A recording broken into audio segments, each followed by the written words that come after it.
Welcome to the Awakening Shalom Podcast. The Awakening Shalom Podcast is an opportunity for digital faith formation at Myers Park Baptist Church that accompanies the Awakening series, a year-long journey of exploration and discernment which invites all people to come learn about the current social justice issues of the day and how they impact our faith. What we are awakening to is shalom, the Hebrew word for the peace and beauty that exists when we are living in right relationship with God, ourselves, other human beings, and all created things.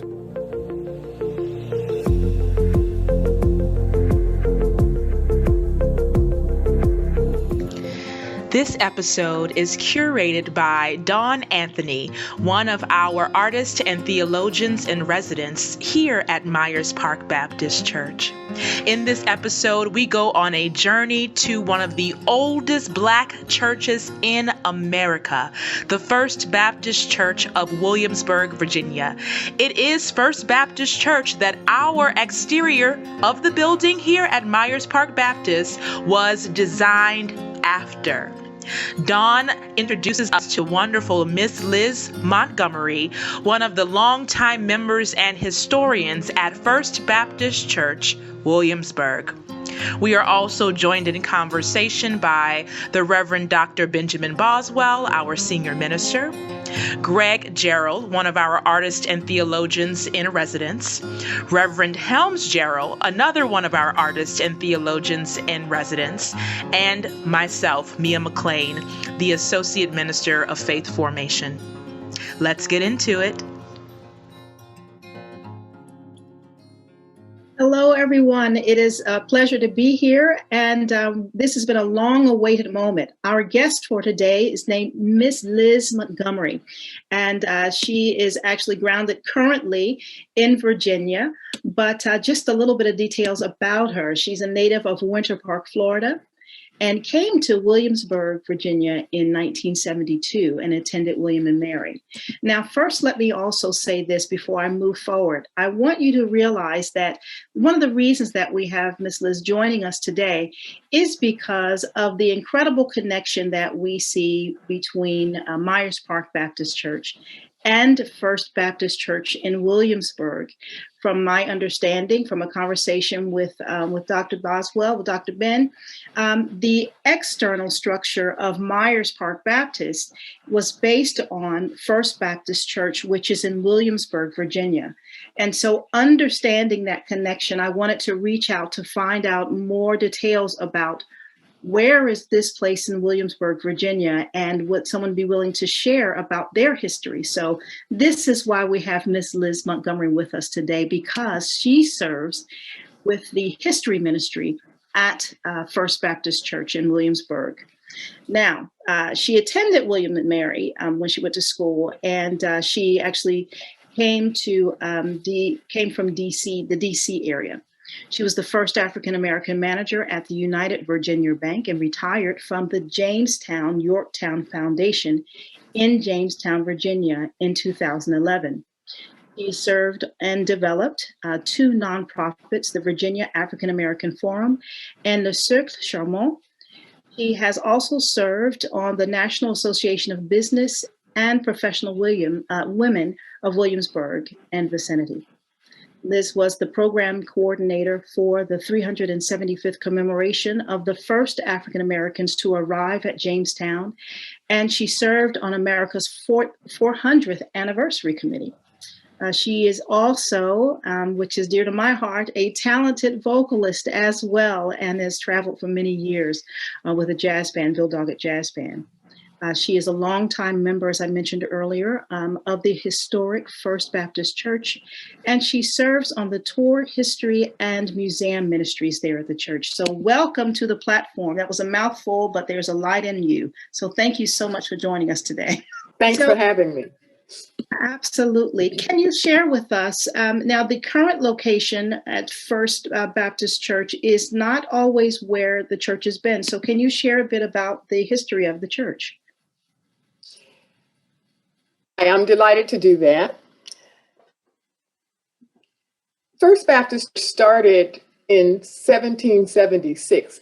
That is the date that is listed. That is the date that we're talking about that we have information that we can share. That does not necessarily mean we didn't start earlier. The first Africans arrived at Jamestown settlement in 1619. So a lot could have happened between 1619 and 1699 as it relates to religion. So I'm going to say that the church has finally settled on 1776. However, research and more primary source information may guide us to a different date at a different time. As you all may know, if you have any involvement in history, things change as they uncover things. And currently, right now, there is an archaeological dig ongoing at the original site, the first original church site on Nassau Street in Williamsburg. I will say that starting at Green Springs Plantation is where the first service probably may have been held. And from Green Springs Plantation, of course, when you're talking about an area, a triangle area, and we're talking about the triangle area of Williamsburg. So you're talking Green Springs Plantation to Raccoon Chase, people migrate here, there, and everywhere as their work dictates. And from Green Springs Plantation down to where in 1699, everybody moved from Jamestown to Williamsburg because Jamestown had burned down 3 times. So after 3 times, they moved inland, which was Middle Plantation. And today, Middle Plantation is the Colonial Williamsburg Foundation. I'm not sure that any of you have had the opportunity to come to Williamsburg before, but if you have come to Williamsburg, you're probably 6 minutes from my house. I'm about 15 minutes from everything I need to be, everywhere I need to be. At this point in my life, I don't need to be driving my car too many places, okay? But I will say that in that vein, I'm going to say that from that point, from 1699 to 1776. Now, can you imagine people of color coming here from Africa, not being able to worship the way you want, how you want, the way you accustomed? I have to think about the 17th and 18th century history more than anything else when I'm talking in this particular period. Because I can't imagine for 50 years, you're going to lay around and do nothing and thank somebody for the bread that you eat, the place that you sleep, wherever it might be, or whatever you might be going through. And I will say that this area is where slavery, was everywhere. People were owning people.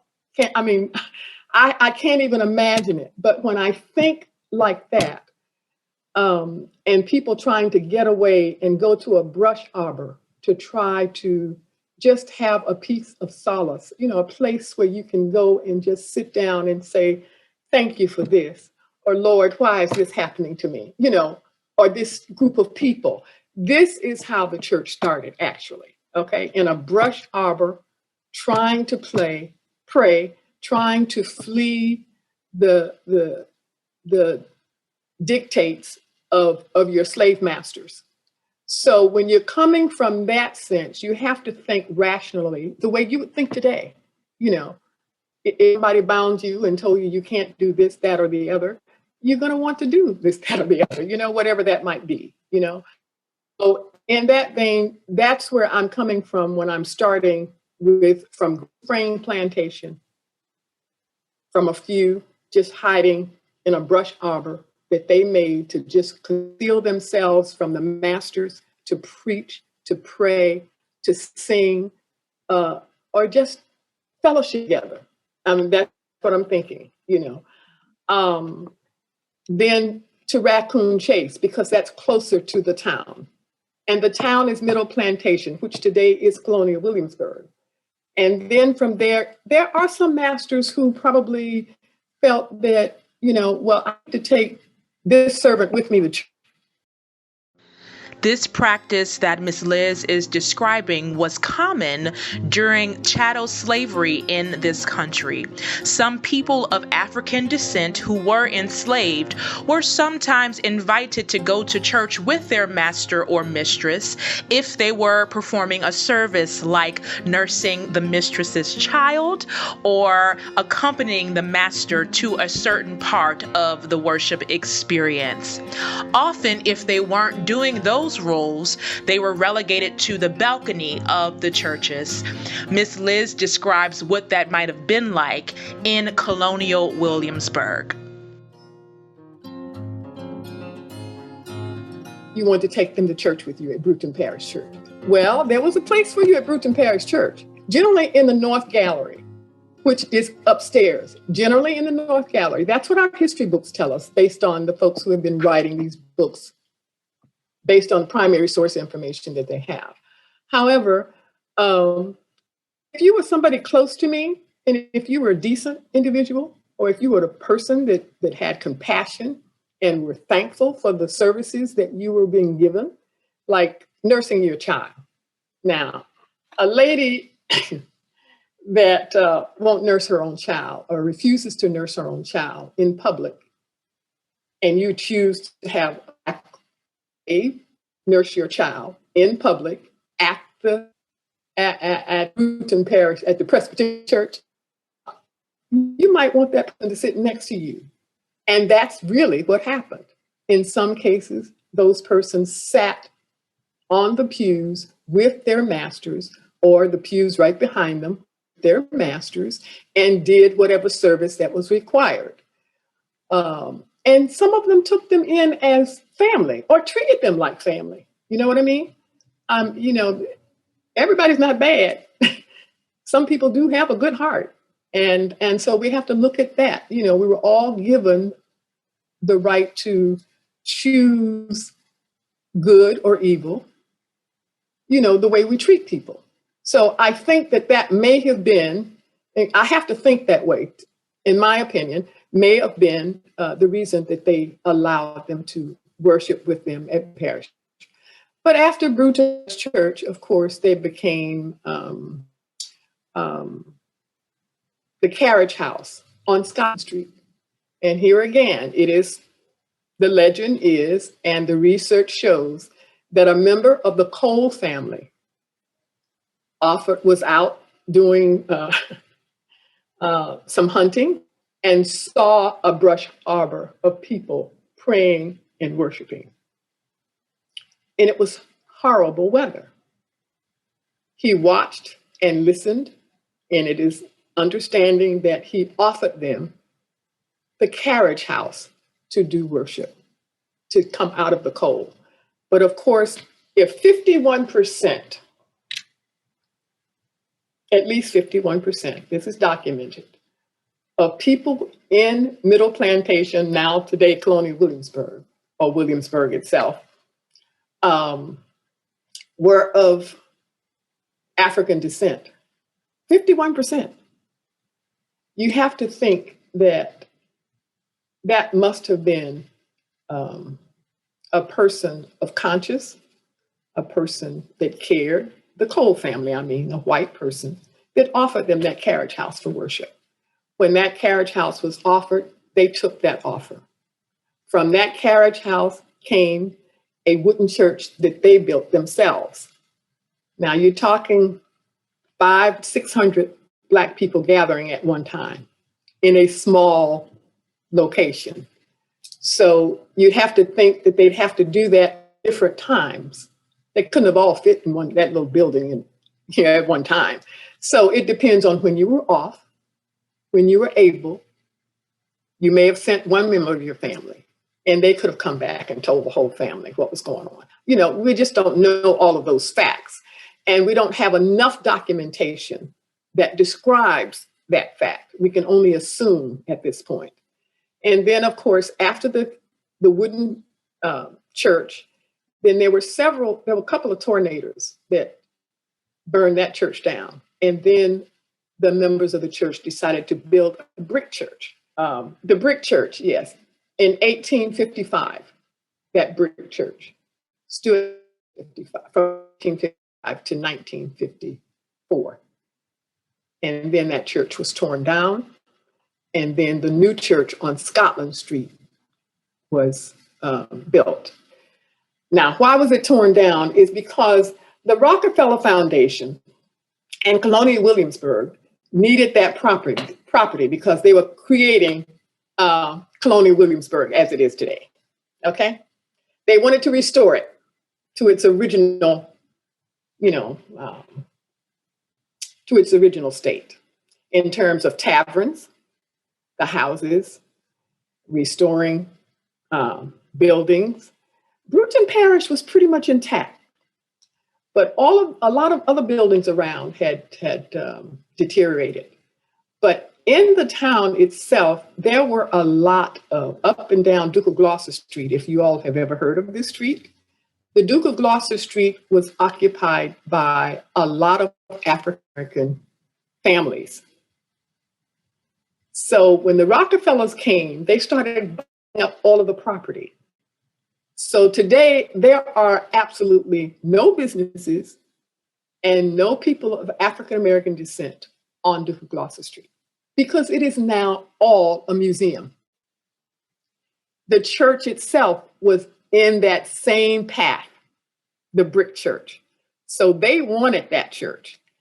The trustees at the time decided to go ahead and sell and relocate further away from town and start a brick church. They gave them the property and $130,000. That was in 1954. What Miss Liz has just described is still plaguing the Black church in this country. What we are seeing is the Black church buyout, where white wealth and big corporation comes into historic neighborhoods and asks Black churches to relocate to the suburbs.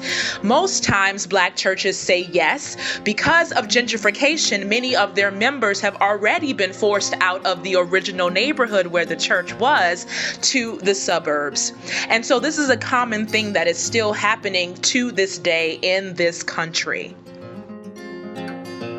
Wonderful. Ms. Liz, when you spoke about the church being torn down at the other location, yes, this is the location where the dig is happening now? Is that correct? Correct. And I'll tell you, for the last 6 or 7 months, I'm sure we have been in the paper at least every day. Wow. Every day. Miss Liz excitedly holds up a copy of the Virginia Gazette, which has on the cover page a picture of the archaeological dig happening at Colonial Williamsburg, at the original site of the First Baptist Church, Williamsburg. This dig is sponsored by the Colonial Williamsburg Foundation, the College of William and Mary, and the Let Freedom Ring Foundation Board, which Miss Liz serves on. It seems like someone in Colonial Williamsburg is interested in telling the whole story after all. Okay, you see the archaeological dig? Yes. See what's going on? All right, this came out in Saturday's paper, January 23rd, and it was on the front page. It's a good thing. Oh, we're happy. Pastor Ben, we are so happy we don't know what to do. We can't for the church to open. I know the doors are going to be jam-packed. We're going to be jam-packed. We're not going to be able to fit all those people in First Baptist. So I'm excited. The church is excited. And the pastor is excited. The community is excited because it means that people will come. Build it and they will come. Discuss it, they will come. So that we are at this stage. So I'm kind of interested in what it's been like to tell that whole story, to add in the perspective.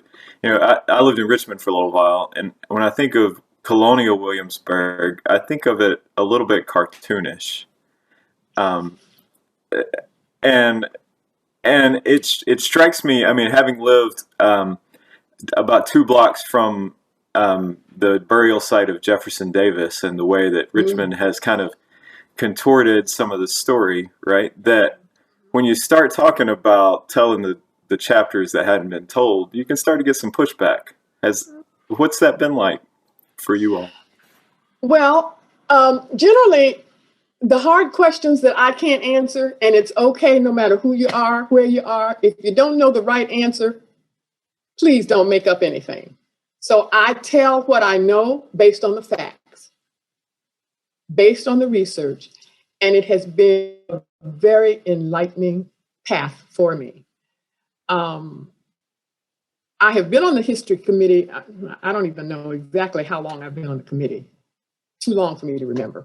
But I've been on the history committee for a while, and the tour committee, I wrote the curriculum for our tour ministry at First Baptist and started teaching our people what I knew and invited them to bring what they knew to the table so that we can, get things incorporated so that it would make sense. I wanted everybody to tell the same story.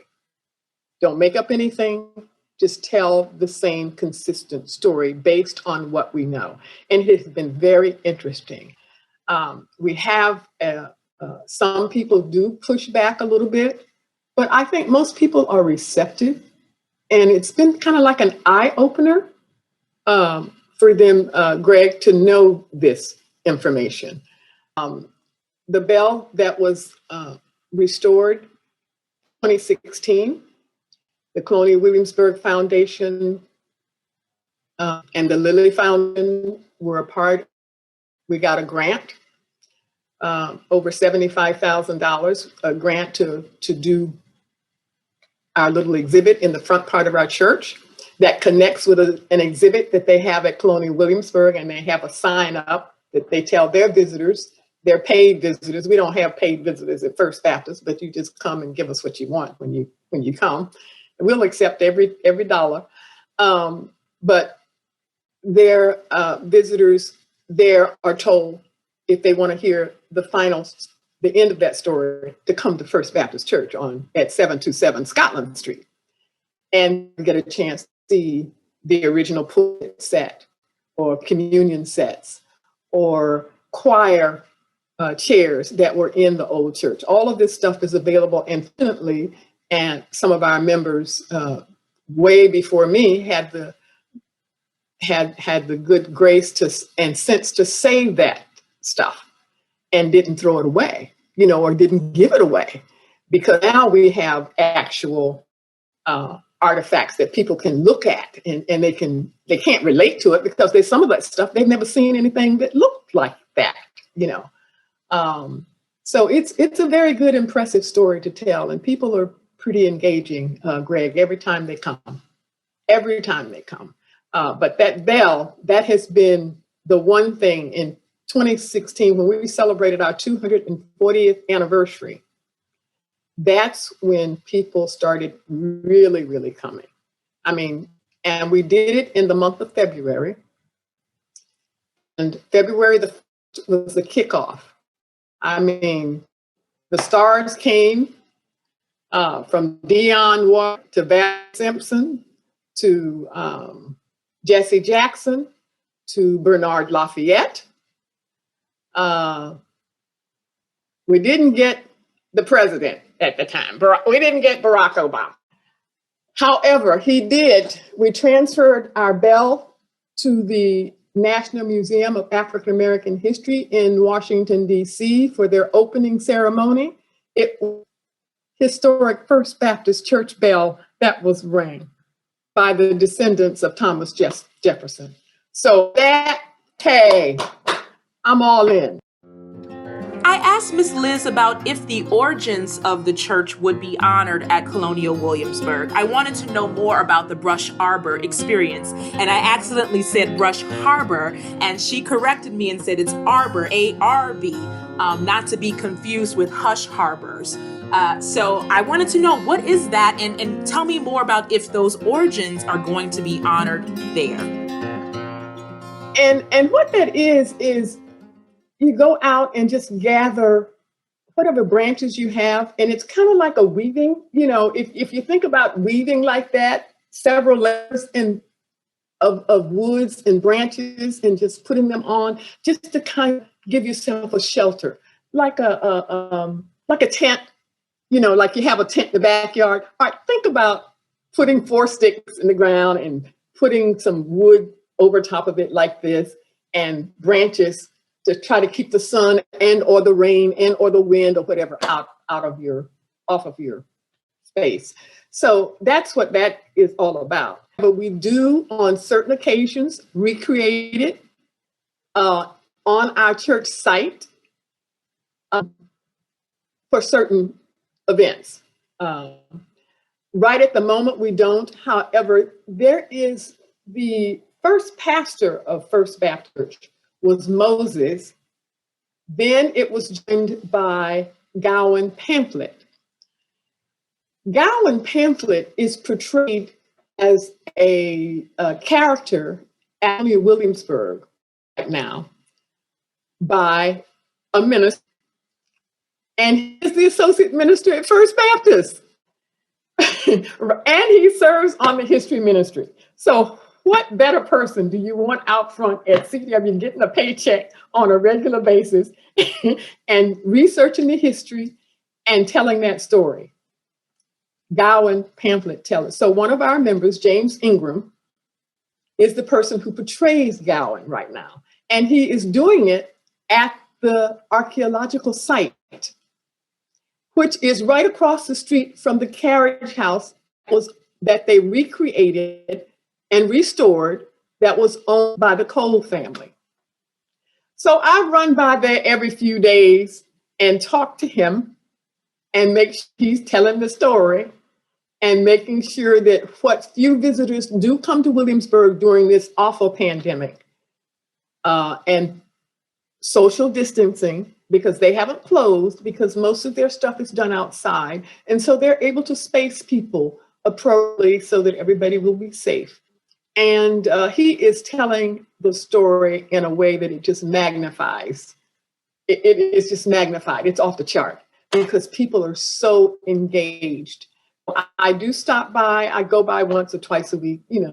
I don't tell anybody I'm coming. I just, whenever I'm out, if I decide to go to the grocery store and I decide to ride by there and see what they're doing, see who's there, and I drop off a few brochures and engage with the visitors, when I can, when I can.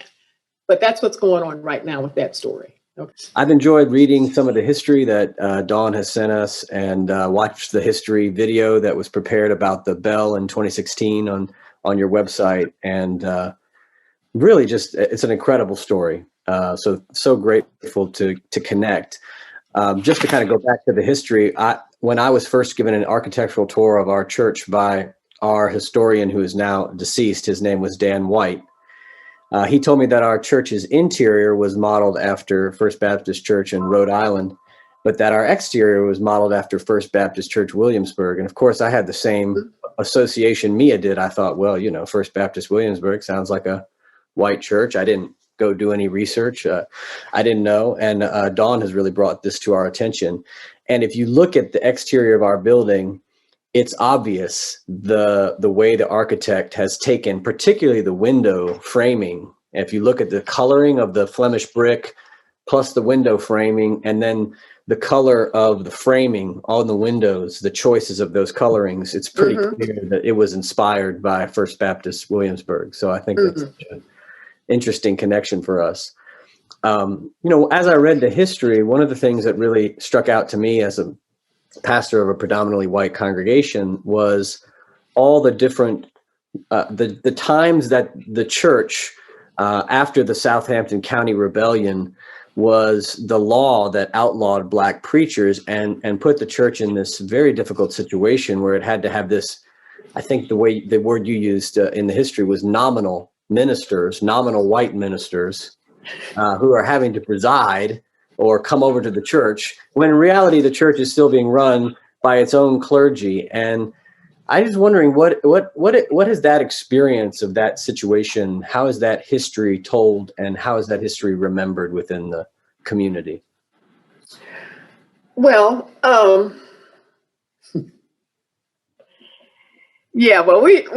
had to put some of that in in the curriculum because that Nat Turner insurrection, and I think it was I want to say 1931. Here again, 1931. You all check me out. I think it was 1831. That's right. 1831. I don't mean 1831. The church was closed after that, and for about a year. And then after that, that's when the church was reopened. No black preacher couldn't get up in the pulpit. Greg and Benjamin, they had to look like you too. Men, first of all. Well, they didn't have no women preachers. They had men up there. Okay, let's be for real. Okay, so the ministers had to be white. And they came in and they preached and went on about their business, but made sure that nothing, I'm sure they kept a close ear to make sure that there was no insurrection of any kind going on. People just trying to take over and go somewhere else and do what they wanted to do. So that happened for a while.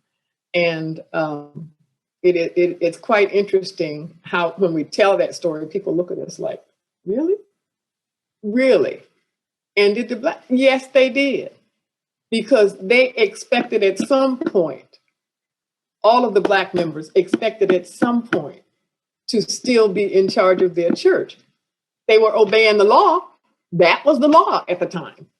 Just imagine me coming to your house and to your church and telling you, you cannot preach to me. Only I'm gonna send a black preacher over here to take over your church because of something they think you did or something somebody else did, not nobody in your church, but because he looked like you. You know what I mean? That doesn't even make sense. No, it doesn't make sense. It doesn't make sense, and the laws allowed it to happen. It happened. Okay, it makes no sense. It happened, and they followed the law, and when it was all over, things went back to the way they wanted it to go, which they put Gowan back in that pulpit or whoever else was there, So that's what happened, and we talk about it.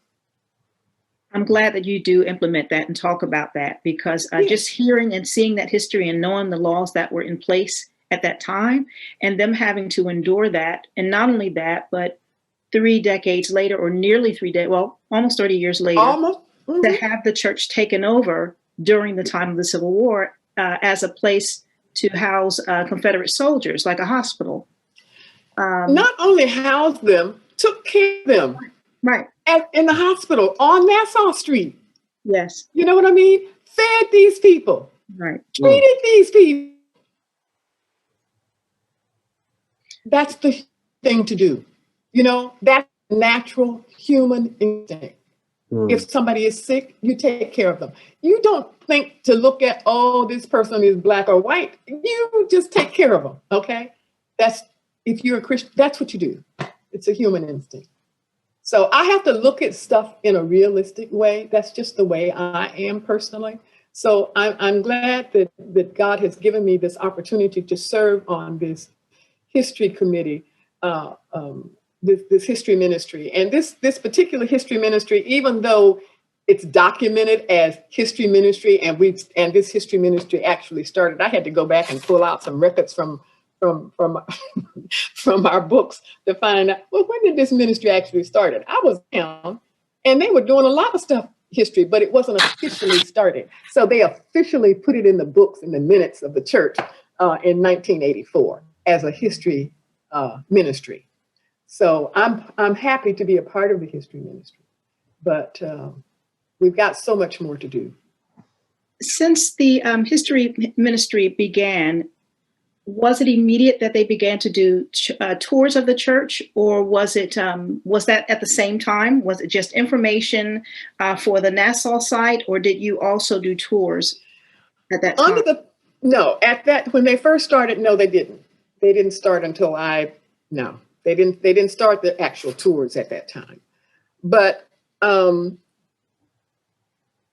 Colonial Williamsburg and our then pastor, who pastored the church for about 20 years, and his name is Thomas Shields. And I have to throw his name out there because before the pastor that we have right now, I'm not sure that Thomas was the only one that thought of our history and our legacy the way he did. But he was a history major, before he, but a lot of theologians are history majors, a lot of them are. But he was a history major. Then he, the Lord said, I got something else for you to do, I guess. But he is the one that went to Colonial Williamsburg Foundation. And here again, I have to throw this in too. This daughter that's such a, she was director of African American interpretations at Colonial Williamsburg. This is one of her first jobs. And she is the one that helped this pastor get the grant, the Lilly Foundation grant. And that's how that started. She graduated from high school in 82. This started in 84. And she had already gone to work for them. And that's what she was doing. And she brought it to their attention. And then they realized after much research, they wanted to see what they can do to put a plaque on Scotland Street to at least note that First Baptist started over there in terms of a building. Not started, but the building itself started there, the first building. And so he was able to get that accomplished under his watch when he was pastor. And that was one of the accomplishments when I looked in during the year of 1983, First Baptist accomplished the following. This came out of our record books. The plaque dedication ceremony was held to recognize the site of the old church on Nassau Street, Colonial Williamsburg Restored District. So that's where I got that information, and that's when it was instituted. And then also that year, an artifact display was donated to the church on the anniversary. The children of the deceased deacons from Nassau Street. They decided, people just started, evidently, there was a call to bring anything that you had at your house that might be an artifact that might have come from Nassau Street. And I tell you, I had no idea. People had bricks from the old church. One of the ushers saved bricks from the old church and saved some of the wooden artwork that was at the pulpit of the old church before the church was torn down. You just never know what inspire people to do what they do. But it was just amazing the amount of artifacts that came out of the homes of members that had been going to First Baptist for years. And these are children and grandchildren today. When I first came there, they may have had maybe 100. I looked at the book from 2002, there were about 50. And today I can put my hands on maybe 25. You know what I mean? But these people are still here. They're still telling the story. They're still passing it on to their children, and we're keeping it alive. And as they give us more information, and they're still doing it, written records that people used to take home because we didn't have a secretary that had an office, you know what I mean? That kept stuff in the file. If you were a person of this, you took your stuff home and it got put in the back closet somewhere, and people are cleaning up, especially this pandemic. Oh my God, they're so bored at home. They're doing all kinds of pulling out boxes that grandma left or uncle left or dog, So it's a wonderful piece for us. But the history ministry actually started in 84, but prior to that, in 82 and 83, work was ongoing. And the one person that I can say more than anybody else that has inspired me is Marie Shepherd. She was one of these people that just started going to the Library of Congress in Richmond. She started going over to the College of William and Mary. She started going over to Colonial Williamsburg Foundation, trying to compile all of the details that they had regarding First Baptist. And it has been a wonderful collection. In fact, the first book that has been written by First Baptist is dedicated to Marie Shepherd. That's right. It's in that book. Oh, that's the book I sent you. Yeah. Yes. Okay. Yes, it's in that book. Her story is phenomenal. It is. Her, it had been reported to the pastor was going to be retiring, Pastor Shields, and she really wanted to urge him because he mentioned creating a story for the history, to go ahead and pin the history, and she was trying to bring people together. And he had heard, the person that she wanted to contact had heard that she was ill. But when she reached out, she seemed to be just fine. And like toward the end, there was going to be a crucial meeting that was going to be held. And she didn't make that meeting because she had passed away. It was as though that was her final legacy. That was her final legacy. To make that happen. Let me share this too about this book. This book, what I appreciate about it, Ms. Montgomery, is that it shares the good, the bad, and the ugly. It does not try to gloss over any. Nope. And and I appreciate that so much because, you mentioned in our conversation, even this afternoon, that history is not worth telling if you're not willing to tell the full story. What is that? And you did that. I mean, it's really amazing. I mean, there were certain things that, you sure you want to put that out in the laundry, but it's out there. But it's good because you can learn from it. You can learn from it and see where we've been and where you're going. Your church during the time of emancipation housed a school, like one of the first freedom schools, not only during the day, but in the evening. So if you couldn't go in the day, you could go at night. There was no excuse, for you. And that's phenomenal. Your current pastor talked about a bit of vision that he had. Now, this is, of course, toward the end of the book. So I'm curious to know that as you had your recent service for MLK, which you guys celebrate, you've been celebrating Martin Luther King Jr.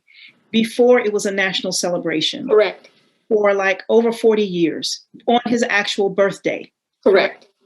And this year, the first time it was virtual. Correct. So my question at the end of the book, it talks about vision that he has as far as making sure that as you go 21, Good Trouble, 2021 and beyond, what does that mean for you? What did your church talk about as far as what does it mean to be going beyond? Where do you see yourselves going from here? From here, I see us, number one, we may be ready to, with Colonial Williamsburg, we're hoping that Colonial Williamsburg will restore the church. That's number one. After they finish this archaeological dig that they're doing. And we hope that we get another book published.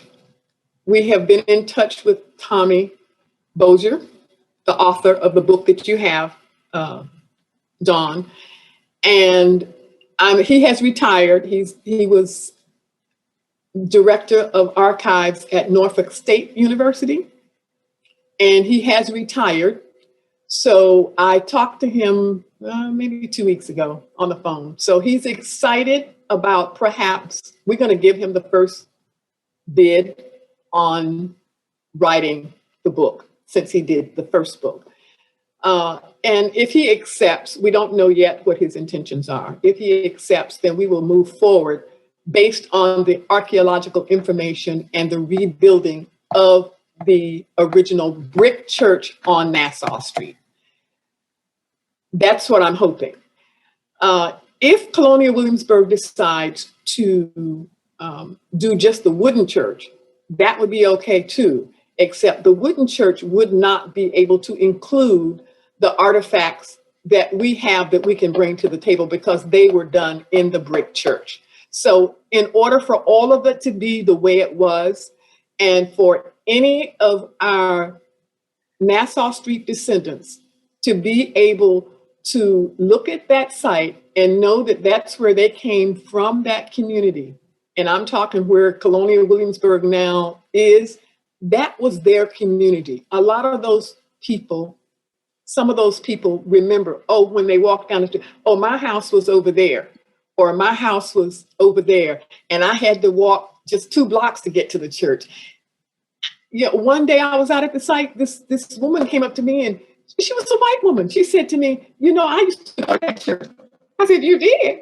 When did you go to that church? She said, I used to go to the Sunday school, and they used to let me in, and I used to go up and sit in the balcony. I said, what? She said, I used to deliver papers when I was a little girl.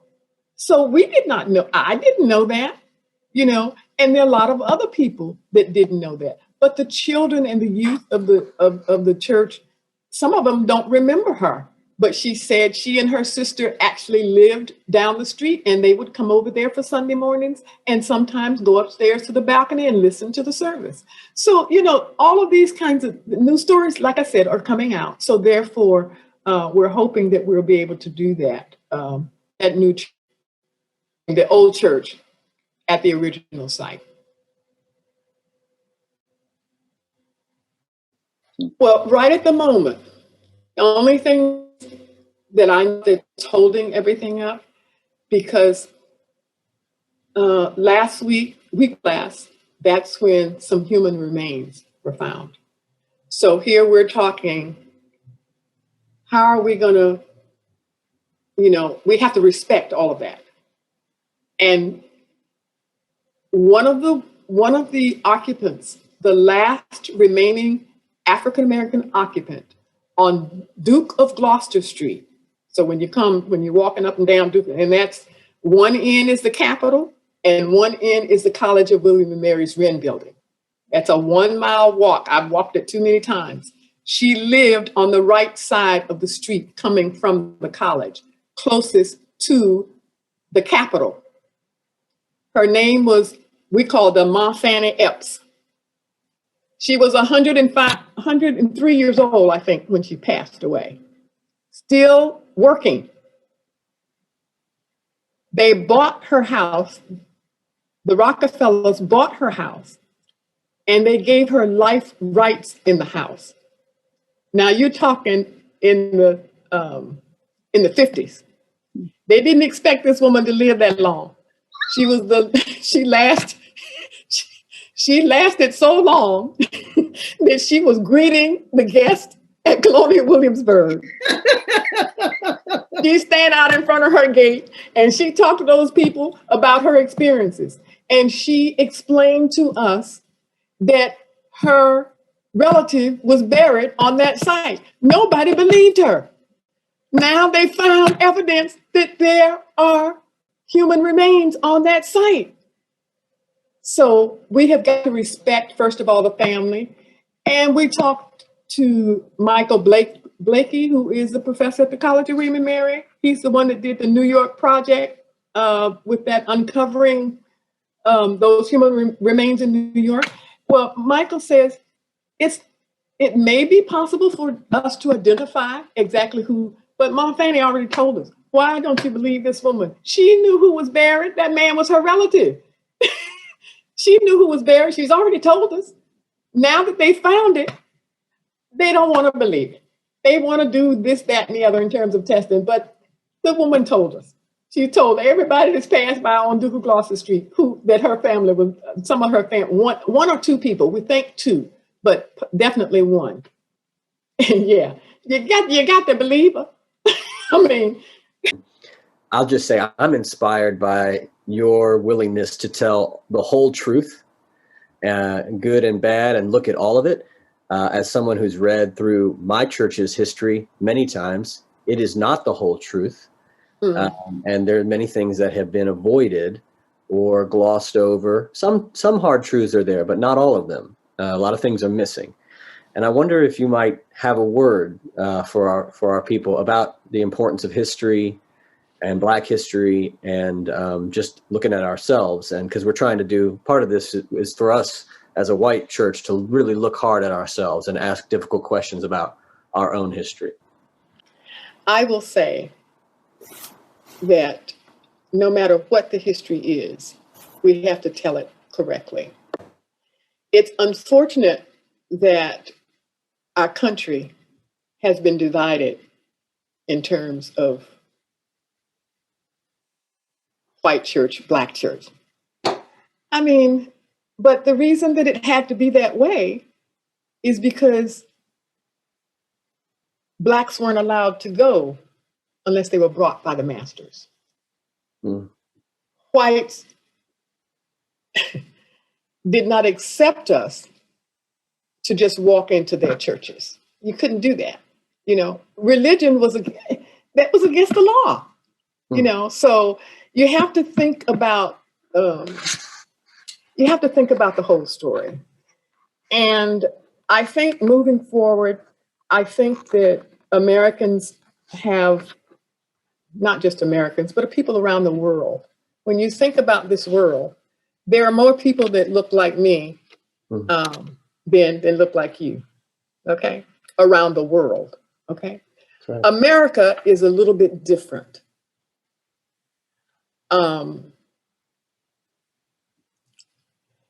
In the way we came, we as in people of African descent, how we came in the beginning to start this new land. And it's a wonderful place, and it's got a lot of promise. It has a lot of promise because of people like you, and because, you know, I'm not going to say people like me, that'll make me sound, I need to be more humble. But, you know, we have a lot of promise, okay? So there are ways that we can do it, but we must band together. If we are Christians, if we are people who look at humans as humans, I might have to give my blood to you, Greg, someday. You don't know. To keep you alive. And my blood is just as important as yours. And you might have to give me I don't know where it's going to be. But, you know, we're humans. And as a human being, I feel it is really important that we take care of each other. It is not you against me. It's not me against you. We should be taking care of each other. That's what I truly believe. And that's where I hope that this process will go 2021 and beyond.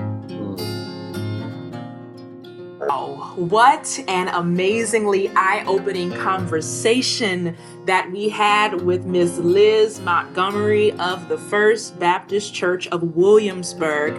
It was such an amazing moment for us to go deeper into their history and to learn how they're continuing to tell their story in the 21st century. If you would like to know more about their church, or if you would like to purchase the book that Miss Liz was referencing, it is entitled Since 1776, The History of First Baptist Church of Williamsburg, Virginia.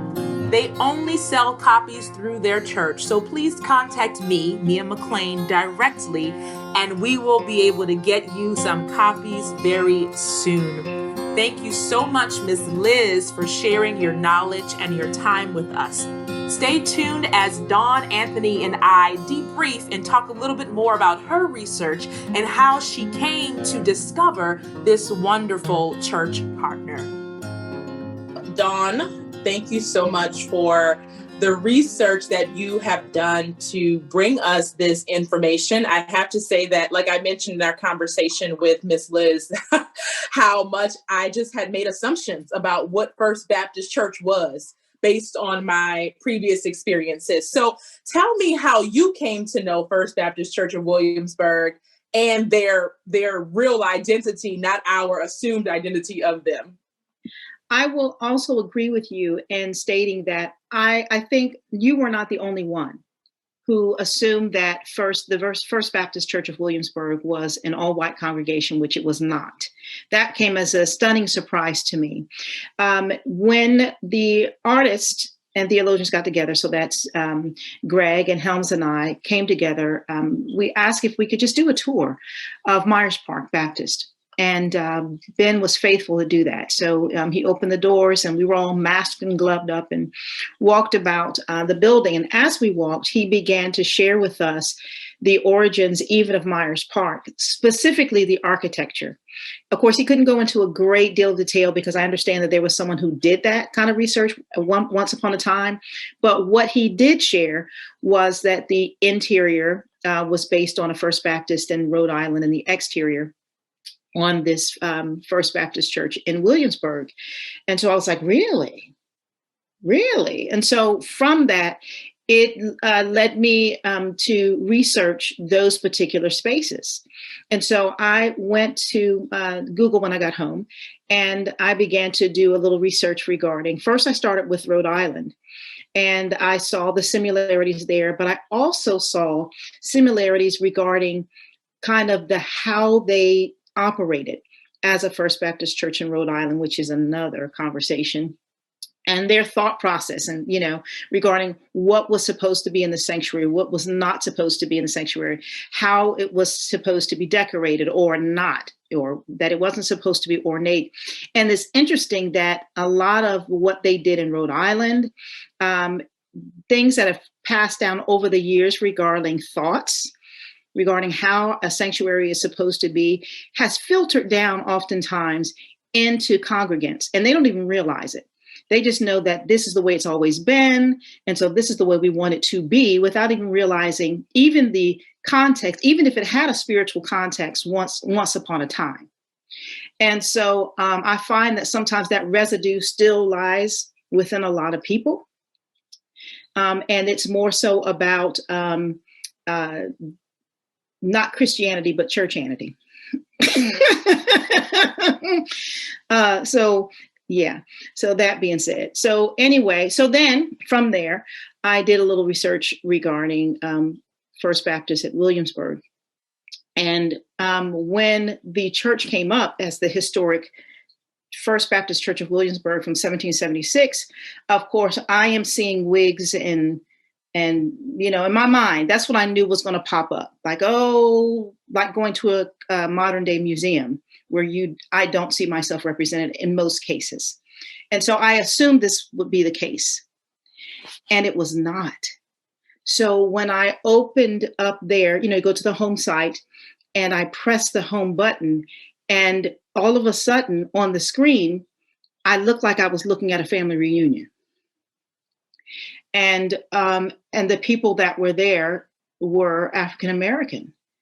And then I dug a little further because I thought, okay, well, maybe that was because oftentimes from what I have witnessed over time in a lot of congregations is white congregations may have left a certain area, and then the Black congregation will sometimes take on that church because it's not needed anymore, whether it be by white flight or just the congregation has expanded and they're looking to move elsewhere. So I thought, well, maybe that's what this is.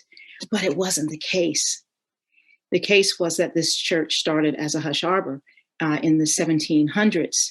And the history of this church, even though documented as a First Baptist church, it was called the African Baptist Church before the name was changed.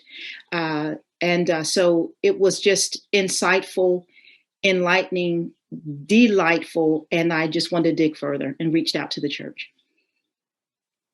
Thank you for that. I must say that when you were talking a little bit earlier about the interior and the lack of ornateness because of that's the way it's supposed to be, that definitely resonated. We have a lot of those conversations right here at Myers Park about what belongs in the sanctuary hall or what belongs in the church hall.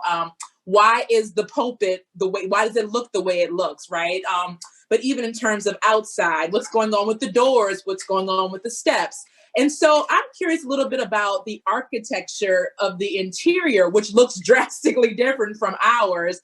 It has a more African-American church feel. I think I remember red carpet or something like, the typical like red carpet, few seats. Did you get a chance to do a little more digging regarding the interior of that place? Well, what was interesting about learning about the interior was not so much about maybe the lack of ornateness regarding details, but what was there in the church history. There was a book, and I'll show you that in a moment. In the talk, I kind of share that book.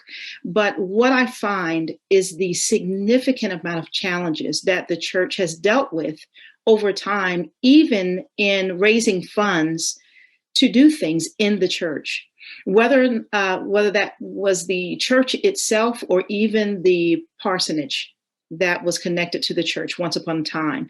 And because of the lack of resources from the community, it made it really difficult to do some of those things. And so what you see play out in the history is as Africans were newly freed from being enslaved, you are seeing the economic, the access, what's accessible to them, their lack of being able to do what they can for themselves plays out for what they can do in their church community. You understand what I'm saying? And so because of this, you don't see a whole lot that's done. In the mid 40s and the 1950s, they add a daycare center to really try to offset some of the costs and the needs for the community. And then several years later, they have a youth center.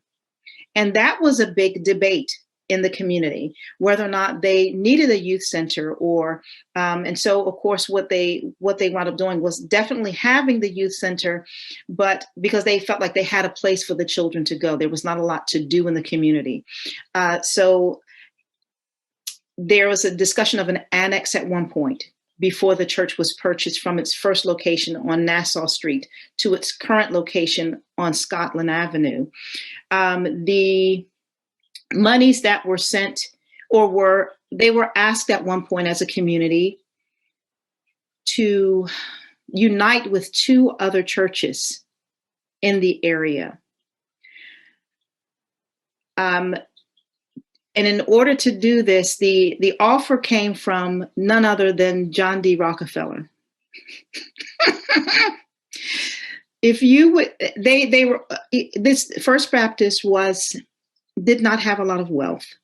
And so because they were constantly in a state of having to raise funds for repairs and things in the church, that seemed like a wonderful offer. And so to partner with other churches and to become one body was appealing, but that soon lost its fire and urgency to do something like that because one church was not able to send representatives to this meeting. And then First Baptist wanted to be the church that everyone became. And that was not going to happen because history was going to be lost from the other two. And so they kindly sent another letter back to Rockefeller saying, thanks, but no thanks. And so they were able to keep what they had, but it was just over the years, like every 3 or 4 years or 5 years, the constant need to have developments was an issue with the church, probably through the 1980s and the 90s before they began to have partnerships with Colonial Williamsburg Foundation to do major funding for restoration of the old location and possibly this one that they're currently in. And so, yeah. It was interesting to hear you talk about it and also hearing Ms. Liz talk about it back when we had a conversation with her. It was having me think of a church in Alexandria, Virginia, also in Virginia, but more closer to the DC area, called Alfred Street Baptist Church, which is said to be one of the oldest Black churches in the country. But they were founded in, I think, 1802 or something. So this church is older than them. Right. But Alfred Street now has a huge budget. They get a lot of money. It's DC proper. So they're taken care of, but even in that taking care ofness, there are people still trying to kick them out, right? Because now there's a new population of people taking over Alexandria, they don't like that the church draws too much traffic on Sundays, right? They don't like who the church brings into the neighborhood, even though hardly none of the members live there anymore because they can't afford it. And so I've just been thinking about the experiences that Black churches have to put up with in contrast with predominantly or white dominant church spaces.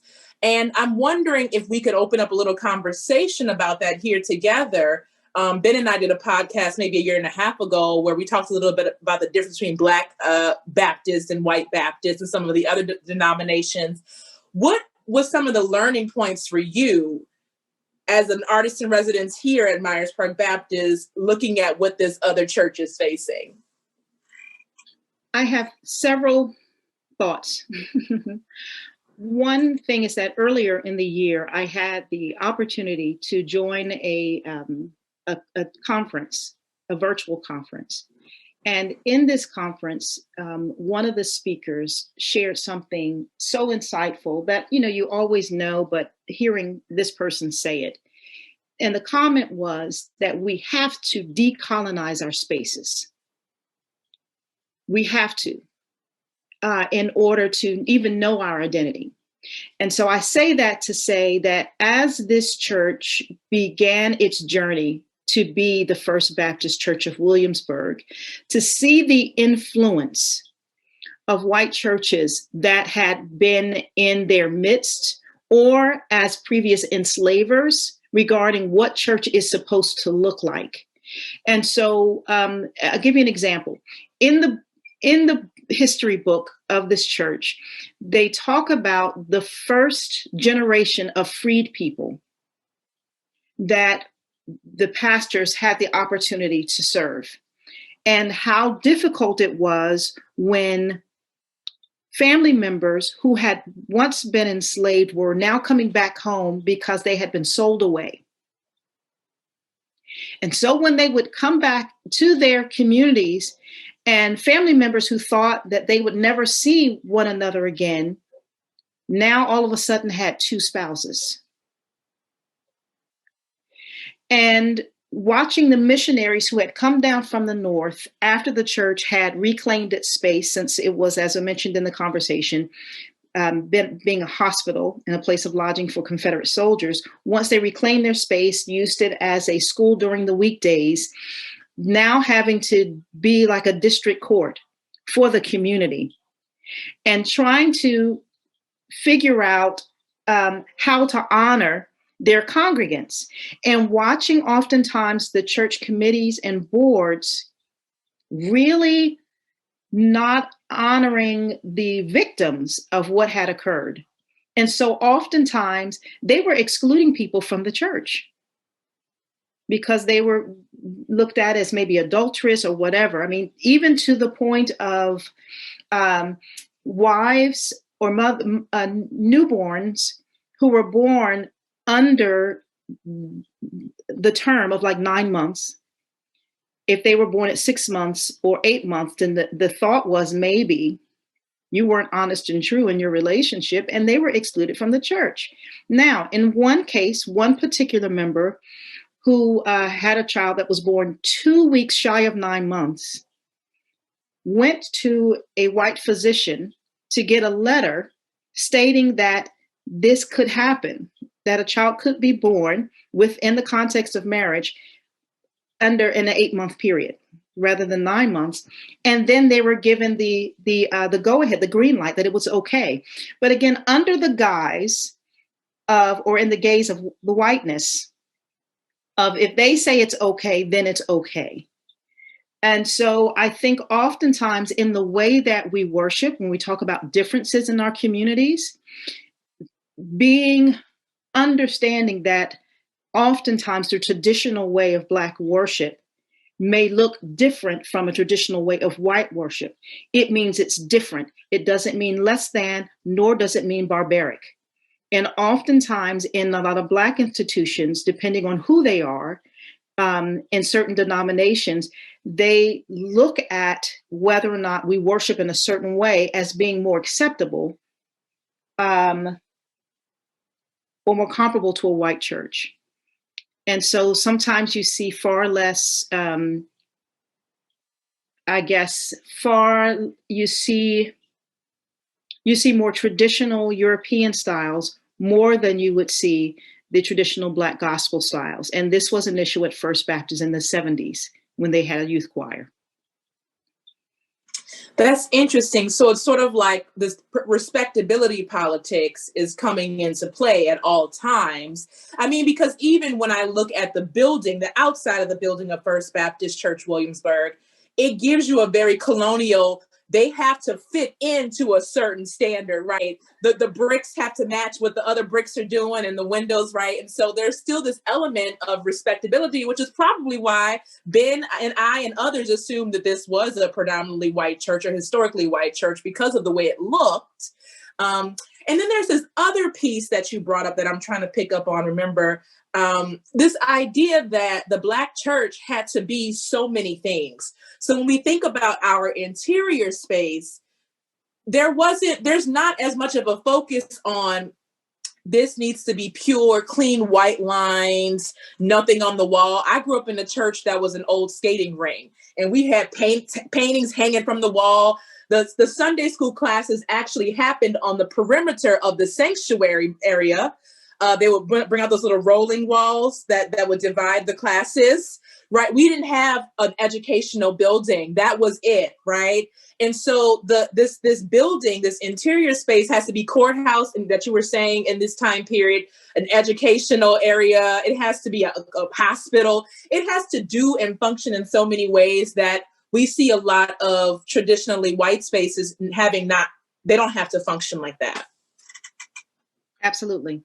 Yeah. Absolutely. What I found is that as I was reading much more about the history, that there may be more in common than there's difference as far as the governance, as far as congregations having a lot more power, so to speak, than pastors and committees above them, and their influence as far as what happened in the church. And so I appreciate the fact that as they began to share their history, they revealed all of this. They were not just trying to highlight all the good stuff. There was some really incredible, embarrassing moments that I would say that they probably feel like, ugh, but they needed to share their history. And I think it was important so that they can see, so that they would not go over the same tracks to do the same things constantly, so that they were not forwarding the mission as far as what their mission statement would be, as far as being able to be an influence in the community and moving forward as a community, as a Black community. Okay, so First Baptist was a sanctuary for the poor, the sick, the downtrodden, and members of the persecuted minority. But in order to keep its doors open, the church had to operate as a business. It had to meet its financial obligations by collecting dues, a minimum of 25 cents bi-monthly from every adult in the church. Able-bodied males were expected to pay 50 cents bi-monthly. Every 10 persons in the congregation was assigned to a leader who had the responsibility of seeing to it that the people in his group paid their dues. If the leader failed to perform these duties, or if his group did not meet its quota, he was called before the monthly church meetings. So the idea of really paring down on making sure funds were in place and what would happen to congregants when they didn't, it was just really extraordinary to hear. So for many years, I would say, Mia, that I was not raised in the church. And I had to really back off of that statement, because I realized, although I wasn't raised in the church, I was planted in a church. That were my early beginnings was in a Baptist church in Philadelphia, Pennsylvania, where I would attend the church with a relative who didn't have children of her own. And so, but I was like 3 or 4 years old. That's where I remember my first church solo. But once I moved to Atlanta, Georgia at the age of 7 or 8 with my mom, I didn't attend, but the beginnings were there. So I did have some, I guess, memories of it. But when that particular relative passed away years later, I was able to get a lot of church history from, she was one of the founding members of that particular Baptist church there. And as a founding member, she was also involved. Their church had a credit union that was developed there so that they could loan monies to congregational members, because they couldn't get loans in the white community. They couldn't. And so a lot of those resources came from the house because it was the moral center of the community. And so over the years, as that began to loosen as far as policies and legislation, then eventually they didn't have a credit union anymore. But the need still stands for our community today. And this piece about how the needs shift and the needs change. Now, I mean, I think we still need those credit unions, but there's some things that may not be as important. So I'm thinking about the youth center aspect and how a lot of churches are saying, back in the day when the kids had nothing to do, the youth center was at capacity, and now kids can play sports with each other. They can do this and that on the weekend. So now we're having to figure out, do we rent this space out? Do we, even some of the bigger churches, I think about Riverside in New York, this huge complex that I went to seminary across the street from, they are renting out their educational building to different organizations. And that would have never been the case in the 60s or the 70s or the 80s. And so it seems like even with the Black church being almost a pioneer in showing folks how to shapeshift, right, in different seasons. You're right. I agree. Yeah. I agree.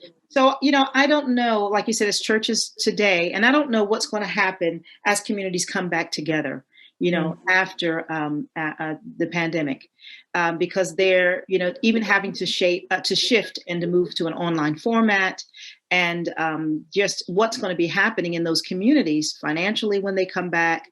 And, elders who don't have access to the internet, not able to retrieve sermons, and because they're used to being able to they want to be in the building. And so for their safety, churches literally had to shut down because they knew that if anybody was going to show up, it was going to be the elders who would show up in these communities, and oftentimes at their detriment. Yeah. Yeah. What is something that you want people at Myers Park to understand about this connection, about deepening this relationship with this church that is, in so many ways like us and unlike us? Right. Is there something that jumps out to you that you want us, our people, to understand about First Baptist Church of Williamsburg? The first thing that came to my mind, Mia, was with the history of Black Americans and white Americans in this country, Black women were oftentimes given the responsibility as enslaved persons to nurse the children of their white enslavers. Mm. And so the nutrients that they took, they came from the Black women. Mm-hmm. When Black women had the opportunity, they could have let these children starve, and they did not. And so for many times, our community has looked, and we have been in circles and spaces observing white people, but they have never been in the space to observe us. Mm. This is something that I think his name is Eric Dyson. He talks about that. Mm-hmm. And when he talks about it, he says that it was really interesting for them to perceive of a president, because they were all of a sudden not in the lead. They had to follow. And so I think it's important that Myers Park be in the position to learn from, to be nurtured by the history and the experience of First Baptist Church of Williamsburg in a very respectful, honoring manner. And to see what they can learn, especially in the area of having a church historian, and the area of having a church, a ministry of history in the church, and how the church itself was really on the forefront of being united and finding ways in how they could serve their community. I think that that's something that they can learn from, and how this particular church honored Martin Luther King before there was a holiday, that we shouldn't need the government or the holiday for the government to put something in place to say that Black Lives Matter. As a church, we need to lead the way, or that Indigenous voices, that transgender voices, that they matter, and how they can contribute to our spaces, so. Many special thanks to Dawn Anthony, our artist and theologian in residence, for doing a deep dive on the First Baptist Church of Williamsburg, Virginia. To find out more about FBC Williamsburg, please visit their website. If you have any questions, feel free to email me at mmcclain@myersparkbaptistchurch.org. This is an Awakening Shalom podcast. See you soon.